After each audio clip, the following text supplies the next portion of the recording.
simple diagonal or gun code for Delta Echo Alpha. Hello, I'm Tech Sergeant Stephen Wynn with WNN, and today's Westover focus is all about APG Expediters. We're going to find out what a day in the life of an APG Expediter consists of. Okay, so let's call for a pickup and see what he's up to. Sierra 5, Sierra 9. Go ahead, Sierra 9. Yes, sir. Can I get a pickup? Sure. Right outside. Roger that. Alright. You might not need it. So today we got the pleasure of sitting with Master Sergeant William Richardson. What is your current title, sir? I am the Flightline APG Expediter. Okay. How long you been here at Westover? I got here Westover March 19th, 1990. And so coming 23 years, coming up on 24. Did you ever serve anywhere else? Yes, I did 4 years active duty at Nellis Air Force Base, working F-15s and F-16s. All right. And what have you? What other positions have you held here at Westover besides Expediter? I was a dedicated crew chief of 2 different aircraft, A model 69022 and a B model 84060 when the base converted from A's to B's. Awesome. Yeah, it was a big difference. We had the A models for a long time, and then we got all these B models that needed a lot of work, and we worked them. And before the dedicated crew chief, I was a APG person, assistant. I was an assistant crew chief on 69011. So what is exactly APG again? Is airframe power plant in general. It's what the crew chief job. Our job is to manage the aircraft, do the servicing, inspections, pre-flight BPOs, HSE, and prioritize the write-ups to work with the different specialties. Like if I have an LN and hydraulics and jet engine write-ups, it would be my job to prioritize what write-up is making the airplane non-mission capable and to try to make it FMC, which is fully mission capable, in a safe order. What's going to what specialties can work with what specialties, multitasking. And how would you compare that to your job now? What do you do different now? Is it just on a larger scale? It is on a whole larger scale because I'm the only APG Flightline Expediter for all 16 assigned aircraft here at Westover. And my job is production, to make a non-mission capable plane to a fully mission capable plane, and to get it off the ground as safely as we can, using the technical manuals, and I make sure everybody has their personal protective equipment, following the technical orders, and doing everything safely out here to get these aircraft off the ground, because if you can see, it's a very large aircraft. What do you find to be most difficult about the job? Most difficult about the job is I got 22 different personalities that I have to make work together. Sometimes that is kind of hard. But aircraft wise, it's multiple systems and multiple brakes, and to get everybody to work together as a team, which we do, it's sometimes it's exhausting for me. I got to prioritize what airplane to work, and by doing that, I have a weekly schedule and a monthly schedule that I look at. And I was like, okay, this plane flies on Tuesday, so the week before, we'll start trying to prep it and get it ready for the flight. As large as the plane is, and as many different systems and components there are to break, would managing the airplane or managing the people, getting them all to work together as one happy family, is which aspect do you find more challenging? They're both about the same, because some of the brakes we have on the aircraft, they get real intense, and you have to dig for them because it doesn't always show its true colors. Like if we have a broken wire someplace going out the number 4 engine, and so the Ellen guys, you have to, you know, troubleshoot it. And along with the Ellen guys, we got to get the APG guys and everybody else working together on other systems also. What do you find most rewarding about this job? When the airplane takes off and does its mission, that is the most rewarding thing. I love that. Launching the airplane out to do the mission. I came back in the mid 80s. In the mid 80s, it was you know, it was always about the mission, and I love the mission. Okay, getting this airplane off the ground to get the cargo to the people that need it in the areas that they're in, you know, overseas, whether it be a mail vehicle or, you know, letters from home. That's fulfilling for me.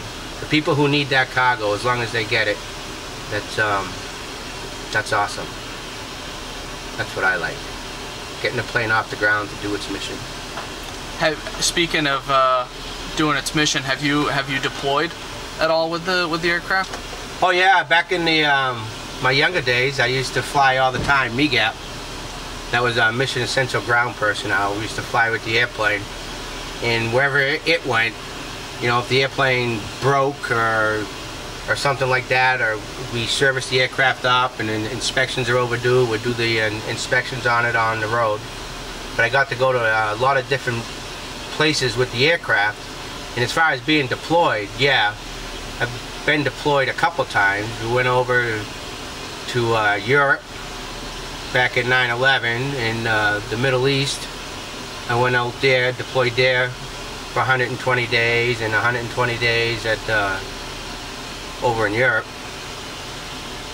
And during the first Persian Gulf, we were always flying in and out of Saudi Arabia. That's when I very first started flying the aircraft. Flying with the aircraft. Yeah. Let's see. I just drew a blank right there. Wow, that was really good, Billy. That was really good. Yeah. They didn't want relief, sir. They didn't want relief? No, they said they weren't hungry and plane's gonna leave early anyway, so they'll be all set. It was a little loud. But basically, Steve, this is like this airplane over here is gonna leave, aircraft 027, which is gonna do a training mission around, it's gonna do the local, doing training around the area. And it's my job to make sure that the people that are assigned to this aircraft are, you know, doing their job safely and doing all their checks. And if they need anything, I'm right here for them. You know, I go in and get parts for them. Assist if they have any questions, because I know a little bit about the airplane because I've been working them for so long. So that's pretty cool. They come to me and ask technical questions, and you know, I give them answers, or I will give them direction and where in the technical manual that information is so that they can find it. I try to make them better workers with the knowledge that I have with the C5. Now today's launch is going pretty smoothly. For once, yeah. Today's launch is so far we don't really have any issues, but it hasn't started engines yet. And this plane Hasn't flown in a couple of weeks, so when a C5 has a tendency to sit down on the ground for a while, it tends to develop certain problems because you know the systems aren't being exercised, they're brought up all the time, and so you usually end up with little things. And when the crew gets out here, they do what they call a -1, and they start going checking all the systems. And you know, sometimes all the systems work and sometimes they don't, because if you look at the aircraft, how big this aircraft is 247 feet long, 222 feet wide, 65 feet high, and all them systems, the landing gear, the engines, the flight controls, they all have to work together. So you got thousands of moving parts on this aircraft that have to work in a sequence and work together for this aircraft to get off the ground and, you know, do its mission. And some days are easy days, and some days some of them parts just don't, you know, they reach their shelf life of the components, and you know, just mechanical wear and tear on the system. You know, all these planes came out in the mid-80s, so these planes are, you know, they're over 20 years old, and you're gonna have parts that just reach their shelf life and they're gonna fail. And these guys will go out here and fix them, and I ensure, you know, that they're doing it safely by the technical manual and whatever assistance I will give them. You know, get their parts, expertise, and things like that. Now today we only have one launch, and we have a spare aircraft, which is the aircraft next to it, 023. We usually always have a spare because, you know, the aircraft is so big and it does develop problems once in a while. And then if that develop problems and the crew can't fly the aircraft, they jump and they go to the spare. Well, I have a couple of people sitting ready. If they go to the spare, them guys will come out, or I have one of the individuals in the truck, so if anything happens I can drop him off and get that plane ready. And in the meantime, we will be fixing the primary flyer. And the primary flyer, once we get that fixed, that you know, to bring it back to FMC, and we can use it maybe later in the afternoon or for another mission. Now, how quickly does that changeover happen? Are we talking half a day for them to get from one plane to the next, or?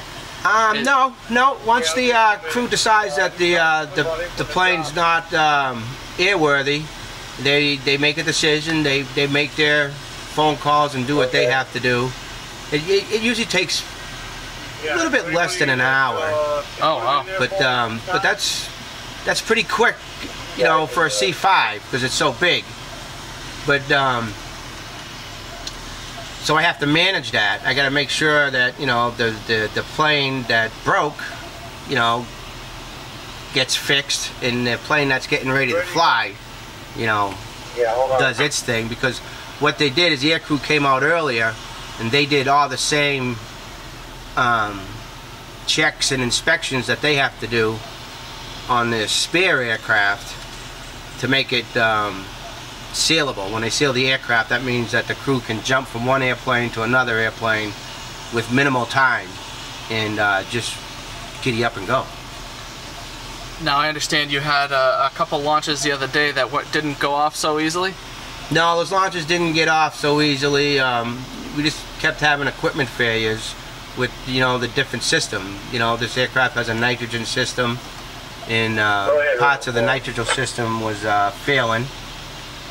And it has an avionics system, and we had a couple avionics failure on another aircraft. And what was the and then we had a fire suppression system, which is an overheat on the 033, which had the avionics problem. It had multiple issues, and we tried to get that airplane fixed as safely and quickly as we could. But it ended up taking a while. It ended up taking a while. So what happened is the mission slipped to 24 hours, and it took off the next day. We fixed it all between days, swings, and graves. They got the aircraft back up to mission capable, and the airplane took off the next day without any issues at all.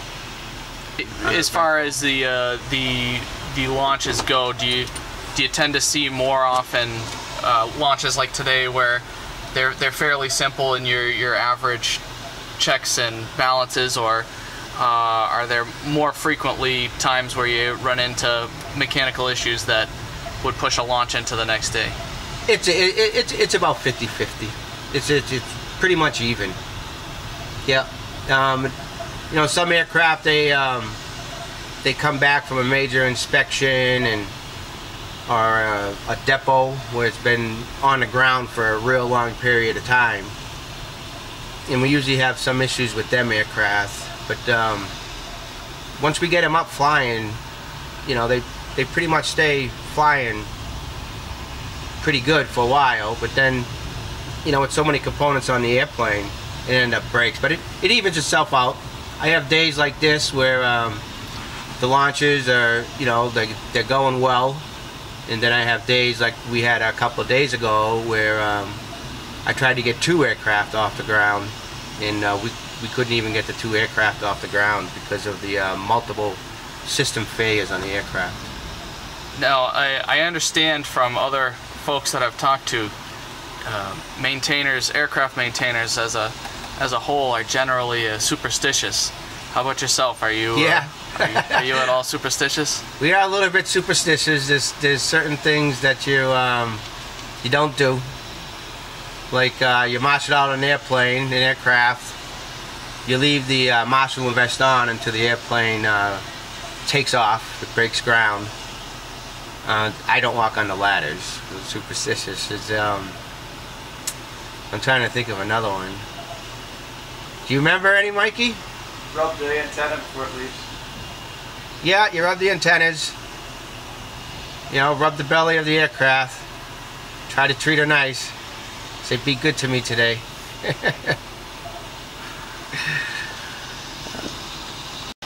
Because before we had 4 Expeditors, where each Expediter had 4 airplanes, but with the reorganization, Steve, they went with 1 Expediter to manage these planes. So I have to, with the 16 airplanes, to manage them with the amount of people that we have working here every day as odds. It's hard to maintain them. To have an individual on an airplane every day. So I do the best job I can. And it is difficult managing the people in the aircraft.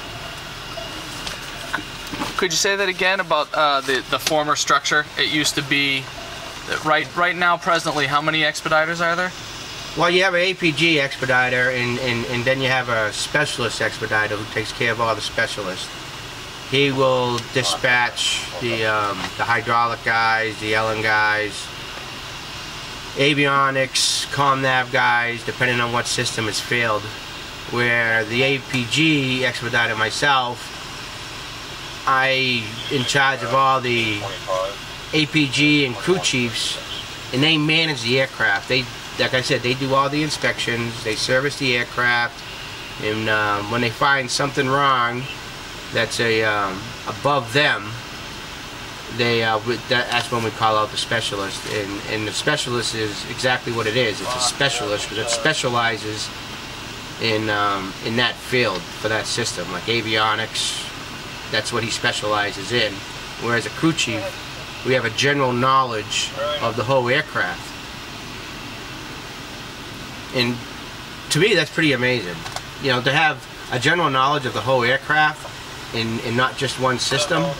Like these crew chiefs out here, they know a little bit about propulsion, a little bit about avionics, AR, which is the flight controls, the different electrical systems. Like I said, you got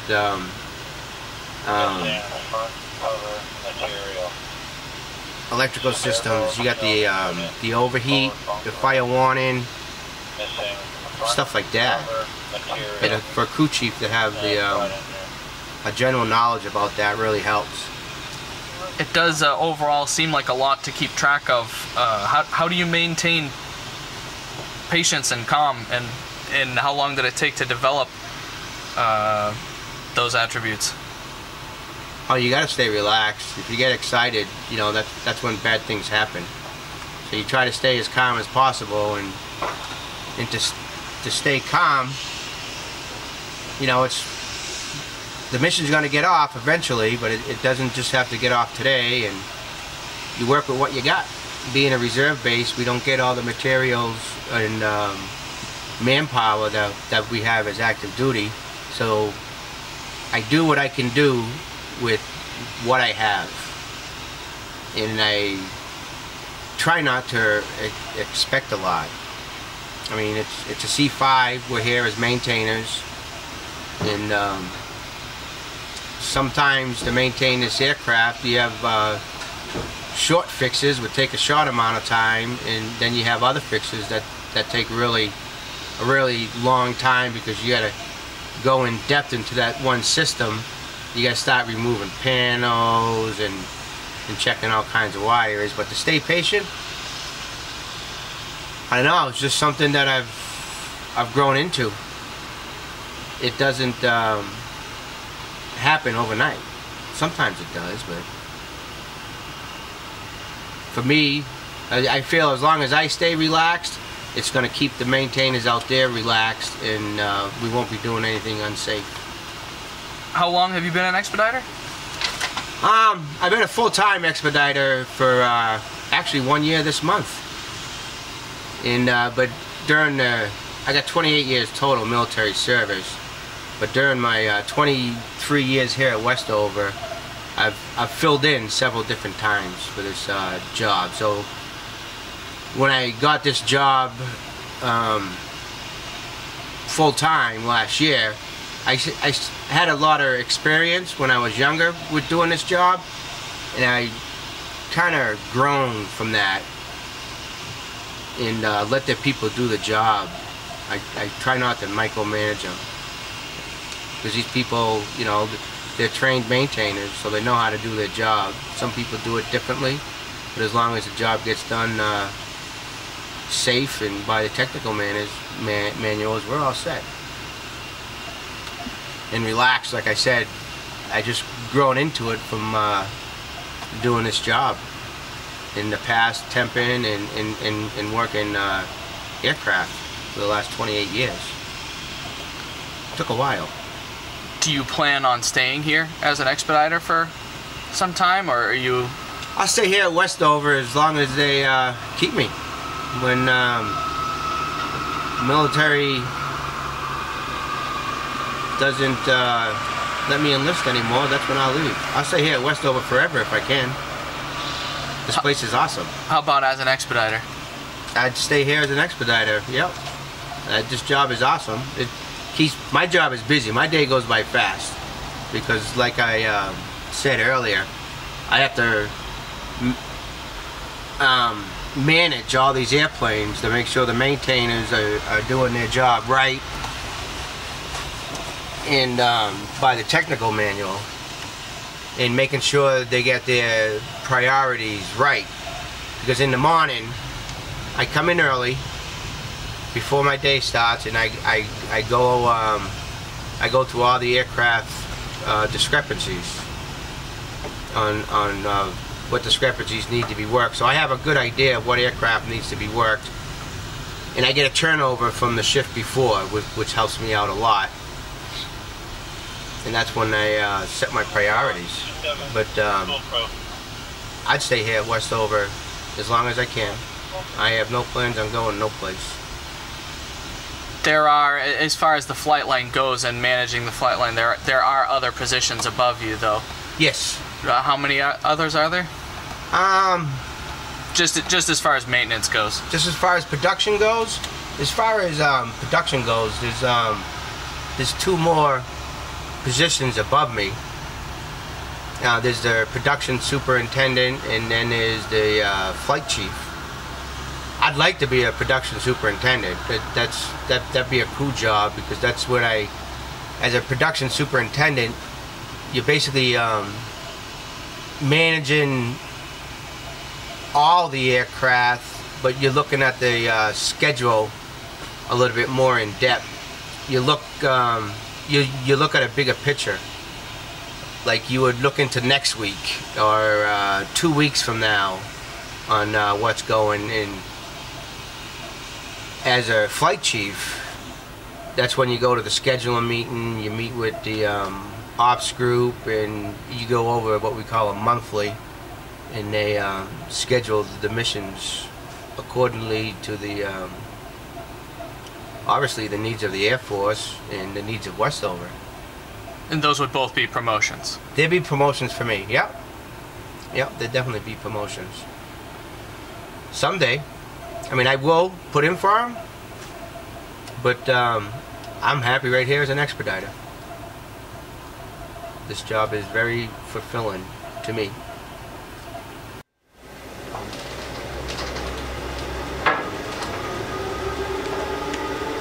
Yeah, so I mean, with the shorter people, you know, you get all these vacancies. You can't always get everything done.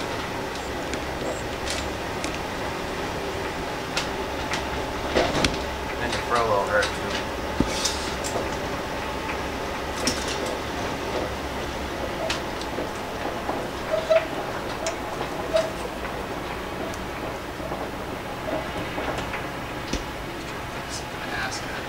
Regards to the furlough and looming budget cuts. How do you? All right, there we go. How do you guys handle what's going on outside of the flight line? As far as I know, you've dealt with different, specifically financial changes that have come to your job, where the furloughs came in over the summer. And you guys, I understand you guys fought for a pay raise a few years back that was long overdue, and now with the again the end of the fiscal year coming and the potential government shutdown, how do you guys handle all of that? Well, you try not to bring it to work. You think about it, but you know, I think about it, but I still have a mission to do. So I do the mission, and then I'll deal with that other stuff, you know, the financial hardship or anything like that. I cut back on certain things, you know, budget. But it also, the furlough and stuff like that, it hurts the mission, because with this furlough we had people off, and you know, we had planes that we had to get ready, and you know, if I had to get 3 airplanes ready, I couldn't get 3 airplanes ready because I didn't have enough people to work everything. So the furlough hurt us a lot, is production wise out here in the flight line. You know, instead of getting all 3 airplanes ready, I was lucky to get 1 airplane ready, and we just have to wait. You know, or one day we would have no specialties, you know, a specialist for like a electrical system or a jet or an engine right up, because they were on furlough. So we couldn't work that right up because we didn't have the expertise, the guys here to work it. So aggravating to say the least, but not, you try to leave what goes on elsewhere, leave it off the flight line. Yeah, you don't want to bring it out here. This is, you have too many moving pieces. Focus on the job. Focus on the job. Focus on the mission. You know, make sure we're, you know, doing our job safe. What's your opinion about the C-17? C-17 is a good aircraft. It does what it was designed to do. My personal opinion, it was designed to take the place of the 141, and it does that. It does its mission. It's a modern day cargo aircraft. Can't carry as much as a C-5 though. But is there a playful animosity? Yeah. Between airframes and those that maintain them? Yep. There is. C-17 is more modern, so they have they don't have as many parts as a C-5, but they break just like a C-5 does too. When they first came out, there was a big deal, but it's not really a big deal anymore. We do they have their mission, and C-5s have our mission. I think we work good together, but how would you say, like you said, a playful, not animosity, rivalry. There's a little rivalry there. So as far as this launch goes, where are we at? How far into the preparation? We're coming near the end. It's like 90% done. They just called for the exceptional release of the aircraft, which is the production supervisor's job to make sure that there's no open discrepancies that are going to affect the safety of flight of this aircraft. So he's going to go out there. He's going to sign the exceptional release, and probably about 15 minutes, 20 minutes after that, they're going to start engines and taxi out. Who called for pickup? 39, and you don't have a launch kit, Billy. Okay.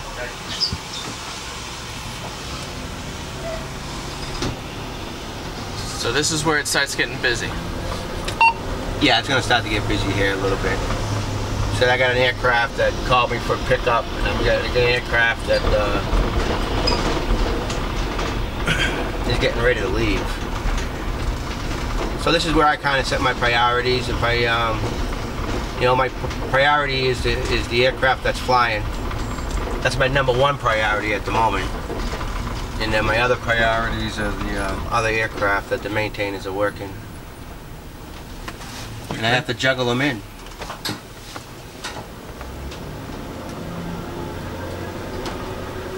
Do you want me to check you out a launch kit? Mike could get it.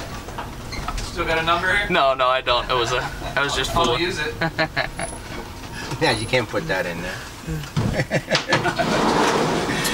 It's been a while since I've had an active number.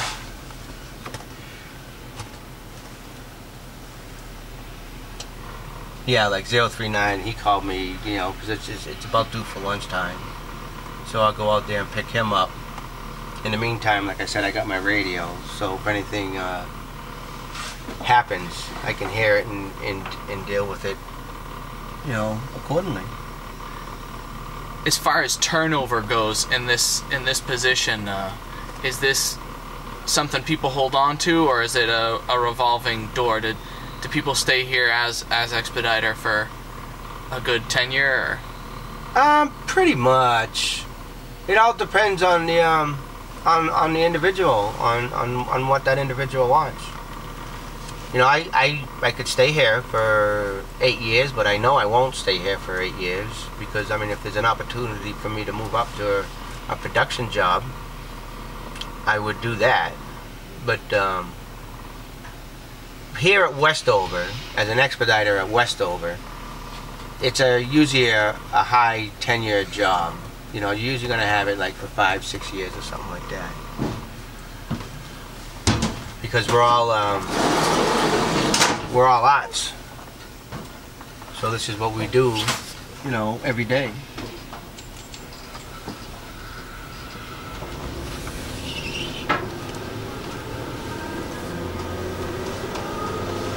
So what I do is I drop Mike here off at the aircraft. He'd take out the launch stuff that he needs, the vest and paddles, and then I'll go over to the other aircraft and pick them up. Now, how many people, how many ground crew are required for a launch? Yeah, I'll be right there. How many are required? 3 people is sufficient. Three people would be the minimum. And what do they do? They will come out and do their walk around the aircraft, check for fraud, You know, one will go through the forms, the aircraft forms, to make sure they're all good to go. You know, the forms reflect the status and all that stuff of the aircraft, and you know, clean it up. But you know, the airplane's so big, it catches a lot of debris, fog. And yeah, what they're doing is they're checks. You do your walk around to make sure, you know, nothing happened overnight, because we've developed leaks overnight. You got seals on this aircraft. You know, when the weather gets cold, the seal will retract, and then it'll start leaking, whether it be hydraulic fluid or fuel. And when the weather warms up again, it'll stop. That's a big thing in the wintertime. We develop all kinds of leaks. So what they do is they warm up systems too. They go out there, warm up the hydraulic systems. We'll be good to go. But then once the plane is ready to leave the parking spot, then they we'll have wing marshalers, so the aircraft wingtips can clear any obstacles, and then we'll have a head marshaler, and the head marshaler will actually marshal out the aircraft and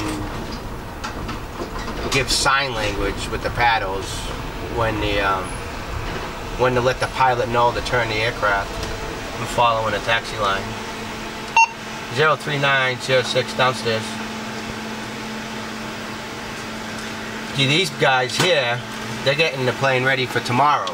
This is tomorrow's cross country. So I put 3 people on this aircraft to make sure it's ready, and we're not going to have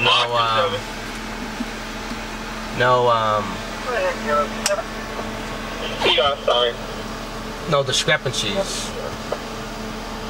You know, the plane's so big, you develop last minute discrepancies or something that was missed. Good. Pick up. Yep, that was 2-1, right? Swing down. Aye. He's gonna open the door. He's gonna put a 100-pound battery there. Oh, all right. Oh, you got a film on the side. Yep. Get out of here.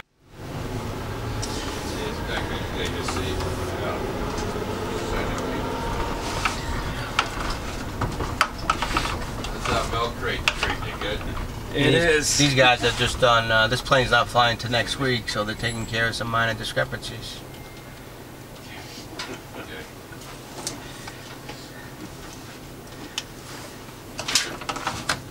A lot of new faces, a lot of young people. Morning, morning.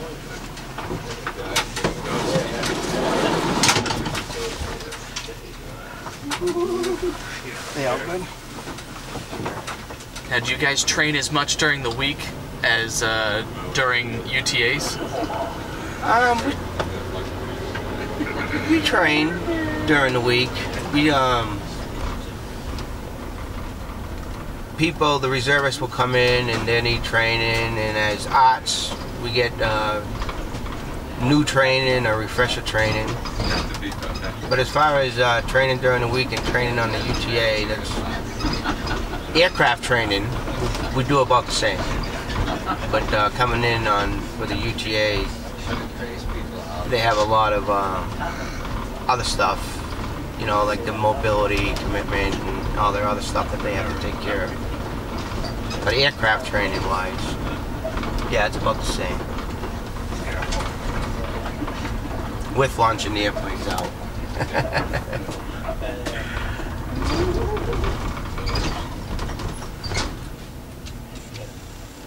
Cool.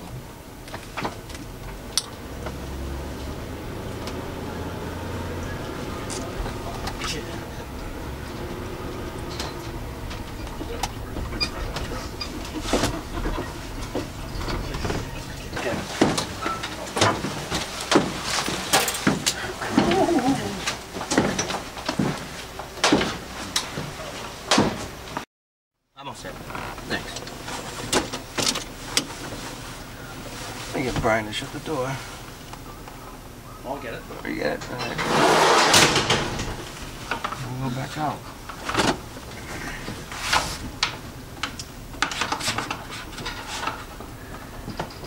So that exceptional release has probably been signed now? Yep, they already called it in. I heard them call it in over the radio. And so the next step is... You see the engineer is coming down. He's doing is what we call a final walk around to make sure nothing pops up on him. And then he'll go to the front of the aircraft and get on headset and talk to the pilots waiting to get their clearance and all that other good stuff. And then they start engines. They're gonna pull chocks. The sequence would be he'll go up front. They'll pull chocks, and then you're gonna see the slats and flaps go up. And right after the flaps and slats go up, they gotta get a positive indication that they're up. And when they get the positive indication, then they start their engines. 1, 2, 3, 4. And do some final checks. He'll go upstairs, close the crew entry door. They start talking to the tower, and tower will give him clearance to taxi out. When he's ready to taxi out, they're supposed to flash their lights, whether it be taxi or nose light, and then the marshal out head will start marshaling them out, and then the wing marshalers will make sure they're clear and that they're not going to hit nothing. Who's this we've got next to us? That's the production supervisor. He's the one who signed the exceptional release. Okay. That's Sergeant Sean Powell.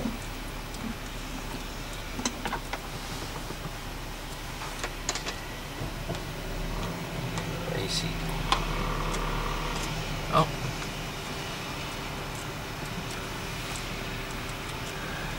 You see the individuals start walking back. Remember that, you know, they pull their chocks. They won't pull chocks until they get the signal from the engineer.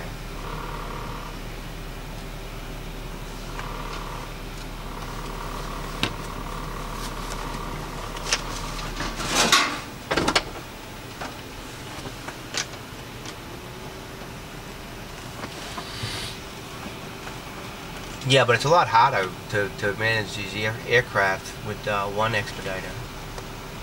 Like I said, I got to set my priorities. At 16 for one? Yep. And instead of four planes per? Yep.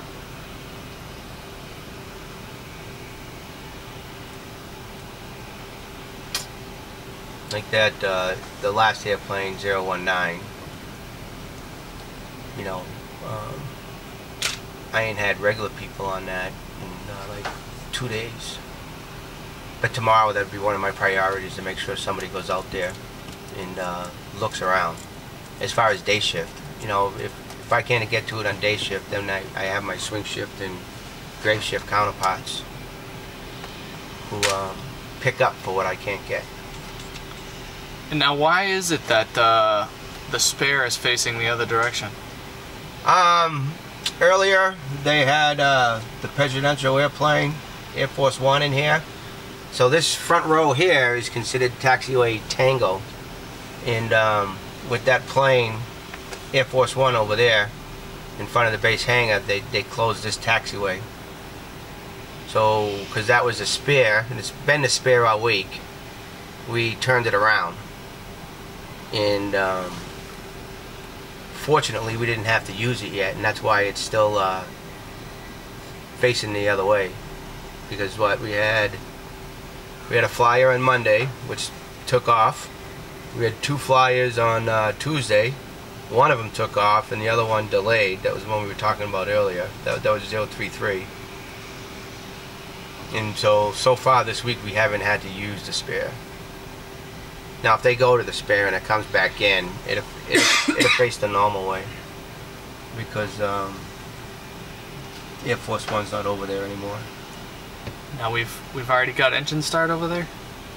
Nope, the engineer is out in front. He's probably going through their checklist. They have a pre-engine start checklist, but that is his position for in the beginning.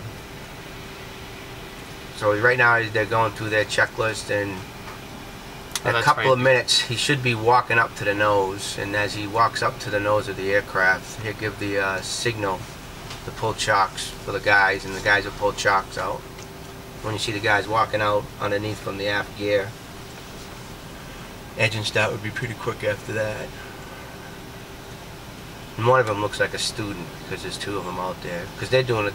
They do a lot of training. That's what the locals for, is to train them to get the aircrew keep them proficient.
It might get a little loud. We should be good back here.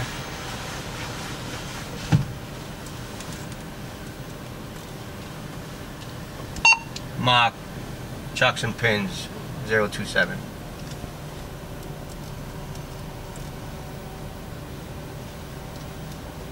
Copy, Richardson.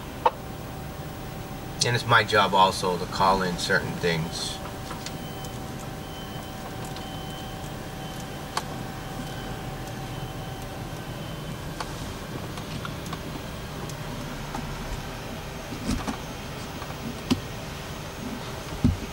And I will stay here forever. Stay here as long as they want me.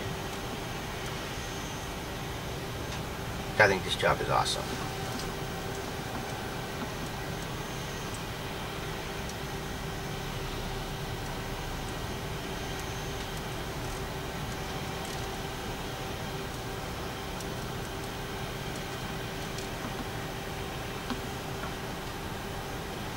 Now just waiting for engine start. Now, once engine starts, how long till they leave the spot? Probably about 7 to 10 minutes. Wow, that's pretty quick. Yeah. So they check everything out. They check everything out on that before particular engine. Yep. And before they taxi, they got to do flight control checks. You watch the elevators and the rudder and the ailerons, the primary flight control checks. You say this is your favorite thing is the launch. Yep. Getting the plane off the ground, watching it taxi out. Now that you are where you are you ever jealous of the ground crew that's out there? Is that Once in a while, not too often, but once in a while. I miss getting out there sometimes, but I enjoy this job.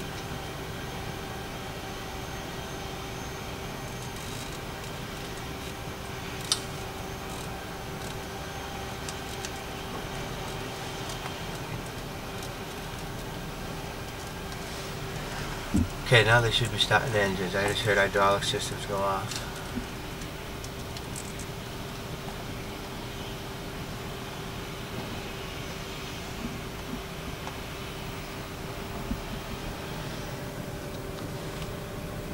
Mach 27, engine start. Copy, engine start 7.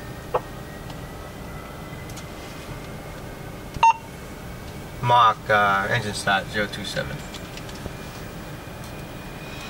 Excuse me.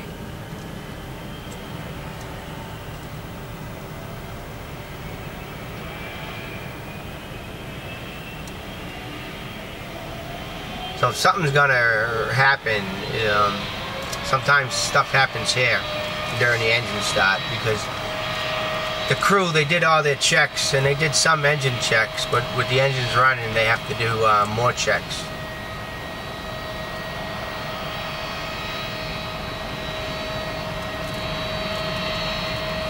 Hopefully. You knock on wood. There's that superstition again. Yeah.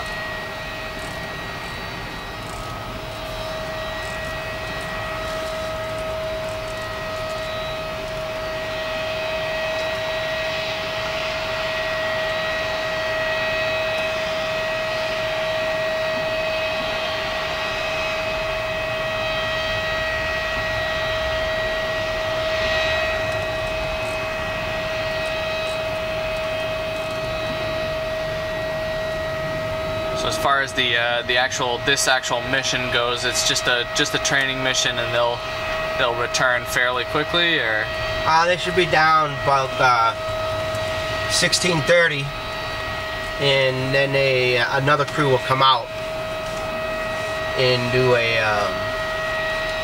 what they call like a through flight inspection, and it'll go back up for their second half of the aircrew training. Usually they do an AR at night, so the guys get proficient at the ARs, aerial refuels. and you'll be around for this through flight, or? Nope. That's 16:30 is second shift. So second shift, I'll give turnover to my counterpart on swings. If the airplane had any problems during the launch, or if it's gonna come down and we're gonna have to look at something, because we usually get a heads up on that. And once the swing shift expediter is good, he'll take over this truck. I'll go upstairs and take care of a little bit of paperwork and go home. And your turnover usually takes place inside the truck, or? Sometimes it does, but not normally. Normally, we go upstairs. We have a production office where all the production stuff is talked about. We call that the Pro Supers office.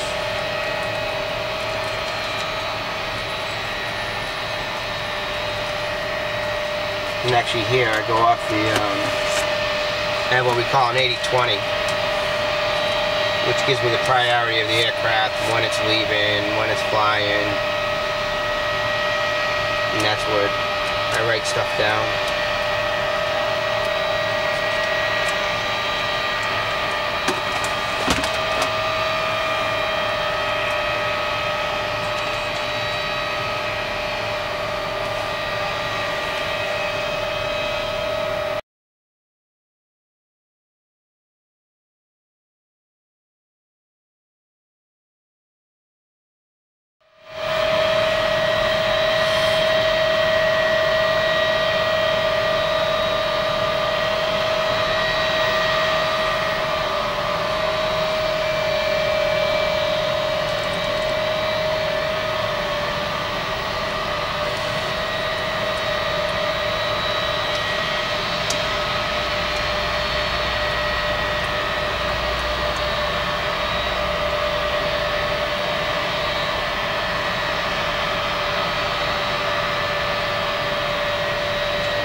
The door's up. Yep. We'll just wait for the lights to flash.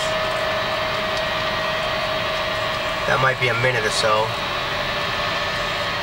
And the head marshal over there marshaling the aircraft out.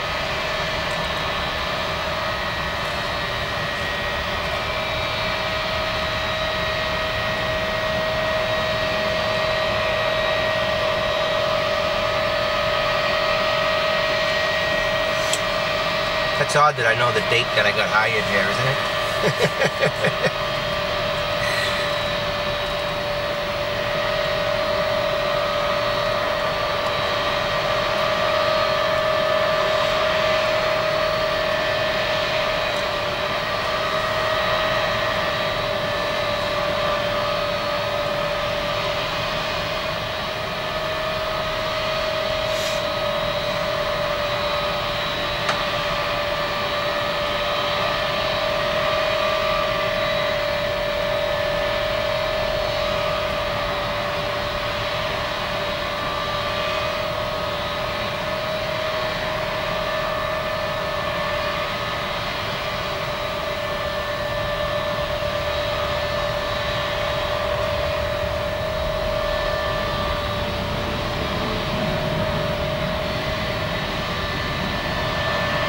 Hated this part. Yep, because you don't know what they're doing. Standing out there, your eyes start playing tricks on you. You start thinking you see in the light. Yeah.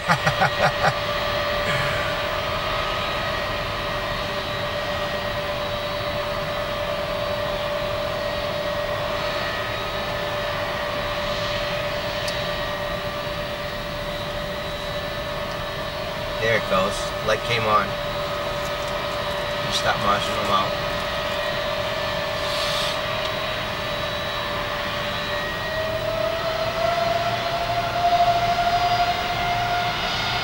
Then when the plane starts moving, I give Mark a call saying it's blocked out of the spot.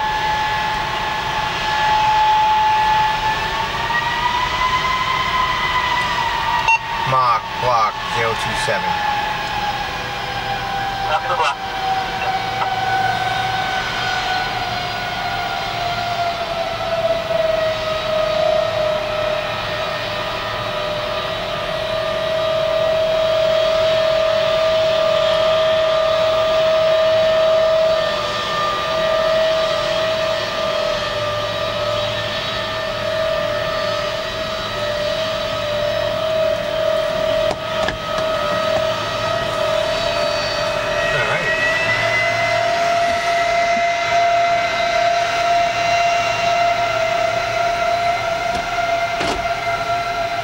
Out of the spot. I'm gonna go pick up the guys. I'm gonna do a quad walk.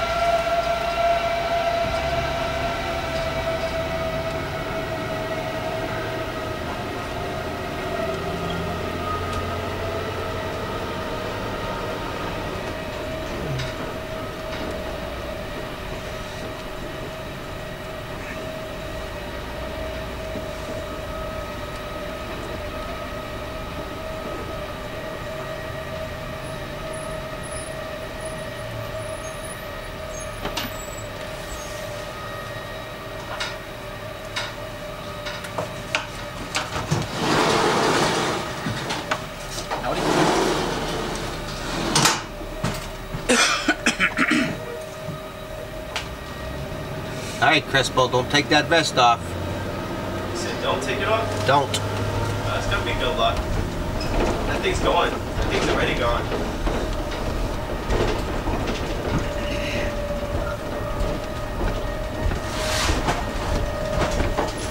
Then after the airplane taxis out of the spot, we go and we do a quad walk on the spot.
Now we'll go up here and watch it take off.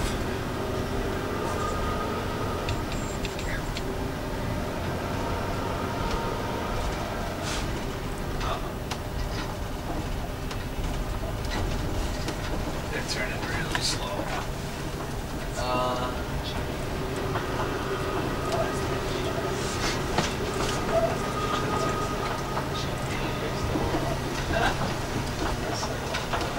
She's nervous, huh? Where's a new pilot? Yep. Where they going? Taxi practice, probably. Did they say they want to do taxi practice? No. I'm not standing on lock now. Yes, it is. Yeah, the front two are locked. They're not Turn turned 45. on the back. Lock two. No need to be caster for pilot. No? No, as long as they're on caster. They're always all caster. No, not the front two, you know. Oh, you mean? So we'll sit here and wait. I don't know what they're waiting for.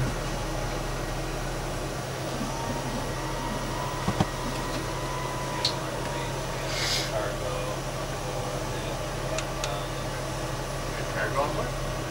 Practice for tonight. The one that's house he goes.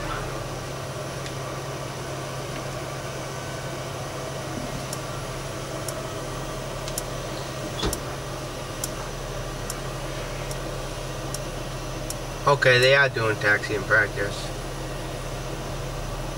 It'd be nice if they told you once in a while.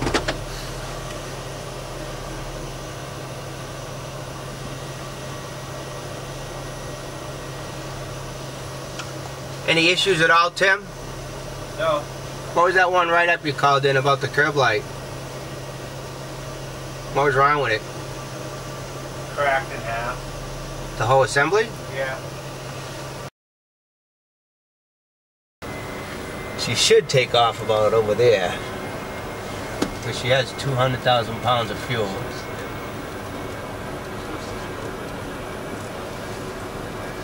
We'll watch it.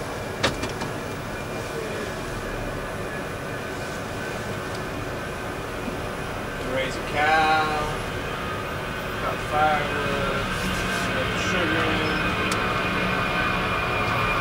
Mark 027, airborne.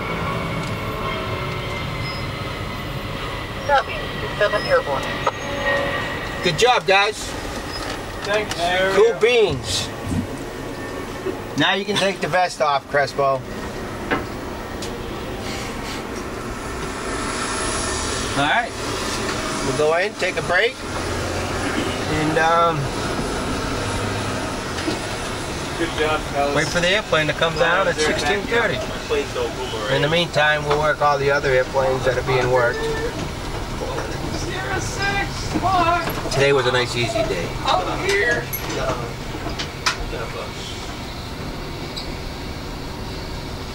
I was the only expediter out here when we had to launch all the, I forget what, I don't know if that was for Sandy. We had to get rid of all the airplanes.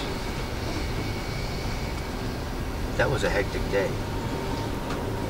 Hide from my wife. I need more land to hide from my wife. There's no adequate cover here for them, right? We only have, how many hangars do we have to?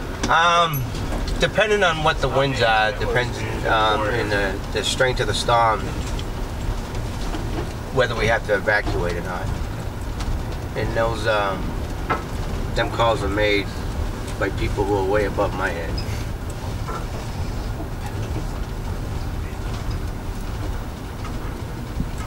And if the airplane can't take off, then we have to take certain measures like loading cargo on it to make it heavier, get it down to the ground, maybe moor it.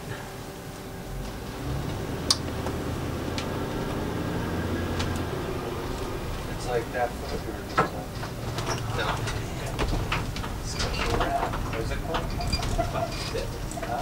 Now it's time for a quick break and get everybody back out there working. All right. Very good.